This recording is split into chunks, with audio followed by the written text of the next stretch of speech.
সকালে ঘুম থেকে উঠে হচ্ছে বাবার বাড়ি চলে গেছে, ওখানে হচ্ছে মা বাইরে থেকে পরোটা নিয়ে আসছে, পরোটা আর চা খেলাম।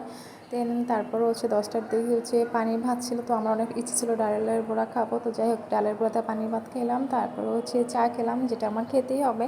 দেন হচ্ছে দুপুর হয়ে গেছে, দুপুর হচ্ছে একটু করে খিচুড়ি খেলাম মাংস দিয়ে, তারপর হচ্ছে ভাত খেলাম, অনেক রকমের ভর্তা ছিল, বেগুন ভর্তা, টমেটো ভর্তা, শুটকি ভর্তা, ভর্তা দিয়ে সব খেলাম। তারপর হচ্ছে শাক ভাজা ছিল, ছিল হচ্ছে একটা হচ্ছে কী তরকারি যেন ছিল, যাই হোক তারপরে ছিল হচ্ছে ডাল এবং ডিম ভাজা। তারপর হচ্ছে খাওয়া দাওয়া করার পর হচ্ছে চা খেলাম। দেন বিকেলের দিকে হচ্ছে শুধু মুড়ি তেল দিয়ে মাখানো ছিল, মুড়িটা অনেক মজা ছিল, যাই হোক মুড়িটাও খেয়ে নিলাম। দেন হচ্ছে রাতে হলেও আম কাটা ছিল, আম খেলাম। তারপর হচ্ছে আবার সেই যে অনেক রাত হয়ে গেছে, আর কিছু খেতে ইচ্ছে করছিল না, তো অল্প একটু ভাত হচ্ছে মাছের তেল দিয়ে খেলাম, আর হচ্ছে একটা ডিম পোচ দিয়ে খেলাম। আর বেশি কিছু ভালো লাগলো না, কারণ অলরেডি অনেক কিছু খেয়েছি, যার কারণে পেট ভরা ছিল। তারপর হচ্ছে ঘুমানোর আগে হচ্ছে রং চা খেলাম। এই হচ্ছে আজকে আমাদের সারাদিনের খাওয়া দাওয়া।